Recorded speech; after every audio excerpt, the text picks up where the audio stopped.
Kanina, na-question po yung affidavit na di umano'y kay Las Cañas na napag-alaman, na lalo na ng pagbusisi ng depensa, na hindi pala ito notaryado at hindi pirmado ng mismong sinasabi nilang may-ari ng affidavit.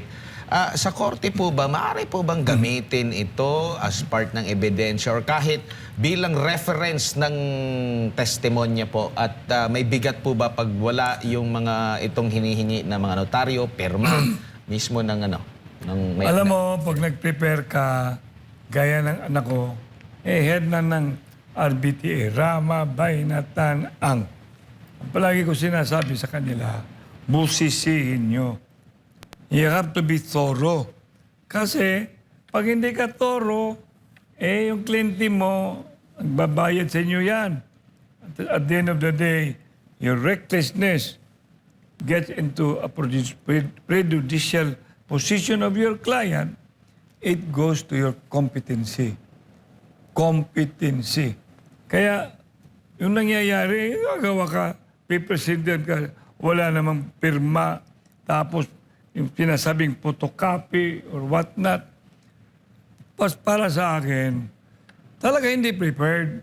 Para sa akin, ano ba? Are you now going towards kung anong gagawin nyo? Nakikita na ninyong gusto nyo? Ano naman? Huwag naman ganon. Kasi hindi kayo ang bansa. I will repeat. Hindi kayo ang bansa. Saka, andyan ang Diyos. Saka, Vox Populi, Vox Dei. The voice of the people is the voice of God. Salus Populi is Suprema Lex. The general welfare of the people is the supreme law. And now I am back as president of the Rotary Club of Cebu, Guadalupe. What will it bring to everybody, especially the Rotarians? And the non-Rotarians should be mindful about the four-way test. Ang nangyayari dyan, Senate, even started there sa House of Representatives, truth ba yun? Hindi. Kasi wala naman ka makikitang truth because the truth is God. And if there's no truth, then what? There will be no set you free. Truth will set you free. Pangalawa, is it fair to all concerned? The whole thing is not fair because it's wasting a lot of money, a lot of time. Number 3, will it build better friendship? How can it build better friendship? It has been a divisive move. Why? Oh, bakit si Sara lang? Bakit yung iba wala? Then last but not the least, will it give common benefit? Anong common benefit? Walang common benefit dyan. Lahat ay hindi benefit o hindi damnation, disservice to our country. So, at the end of the day, balik ko yung jury ako. Hinto na, tama na, sara na, sara na. Opo, attorney, dagdag ko pa during sa mga examination din sa mga NBI witness, no? Parang simple lang sa kanila na may typo error, mga discrepancy doon sa mga dokumentong kanilang presenta. So, Nagmamadali. Nagmamadali at pagdududahan talaga. Meron pa nga doon na nauna na yung investigasyon bago pa ang mismong resulta ng kanilang pag-imbestiga bago pa ang ano. So, maraming mga discrepancy po, attorney. At kaya hindi maiiwasan yung mga haka-haka na selective justice. Hindi lang haka-haka. The proof of the pudding is in the eating. It's there eh. No matter how you look at it, hindi haka-haka. Talagang, sabihin natin, unprepared. Pero yun na, yung unprepared na sadya. Kasi, press for time. Therefore, with their intention, kasi it should have been means to an end.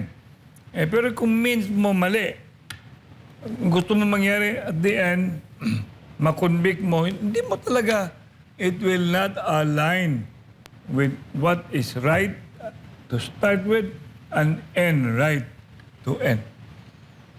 Opo. Dito naman po tayo sa issue po ng pagiging doon sa pag-imbestiga ng NBI. Meron po ba kayong napupuna doon sa mga pahayag na naging witness? Kasi tatlo ito puro lahat sa NBI. Luntok. Opo, si Luntok, tsaka yung si Kalilong, at ito nga pong mismong ang NBI director na po. At kung pagbabasehan natin, maraming ang mga nakapuna doon sa kanilang pag-iimbestiga, no? At humarap pa nga ang pinakapinuno ng NBI. Hindi po ba ito nakasisira sa kanilang imahe, sa kanilang kredibilidad na ganito pala yung klase ng pag-iimbestiga at paglalatag ng mga impormasyon ng NBI na marami pong mga question na nare-raise po dahil doon sa buong video, ang piniplay lang or ang tinutukan lang is yung part na isa, pero kung pagbabasahin mo yung mga video, marami palang mga sinabi ang pangalawang Pangulo, bakit hindi nila pinaniwalaan yung mga alegasyon ng korupsyon at kung ano-ano pang iba pang mga sinabi ng Vice Presidente, yun lang pinaniwalaan yung meron lang kinontak na tao at sa iba pang mga videos po, maging yung sa Rage Coalition po ninyo. Kasama kami. Oo, nakasama Rage, kayo na oo. parang yung Rage Coalition, parang ang dating pa, pang magsolang ng galit. Yung Romanov. Oo, tapos yung rage pa daw, hindi daw akma sa inyong, yung katagang rage. Ano pong mga masasabi niyo po dito sa, nakaka-apekto ba ito sa imahe ng NBI din po, attorney? Ayaw ko na mag-add. Ayaw ko na.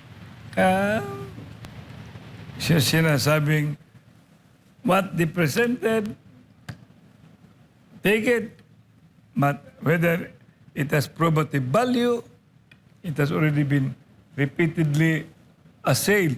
Walang probative value. Kaya what is there for me to tell? The conclusion, you can have your own conclusion. Kung makakasira ba o hindi. Po, Mayor, Yes, last sir. topic. Malapit na po ang State of the Nation address. What is the real state of the nation?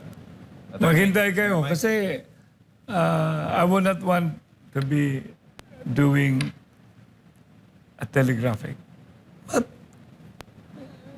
we wish at our end kasi we would like to hindi naman apologize pa tayo, hindi na. Basta mayroong gawin. Mayroong gagawin. Abangan ang gagawin. Tingin ko, maririnig lang yun niya along the way. Kasi yung State of the Nation kailan? 27. 27. Ngayon is 22. 2. Pupunta pa tayo ng Davao. Mayroon pa akong grupo ng COILS, Council of Elders and Leaders. I wish to see you there, MJ. Mayroon pa kaming election doon sa PDP Laban. Maraming mapupunit mo doon mga hindi nakakaka, baka mga courses of action. Opo. Pinakahuli na lamang po, attorney, dito na po tayo sa kinaharap niyong kaso na ibinasura po ng Sandigan Bayan. Oo, ano bang maibahagi mo? Magpasalamat po ako sa Sandigan Bayan na justice was served upon me.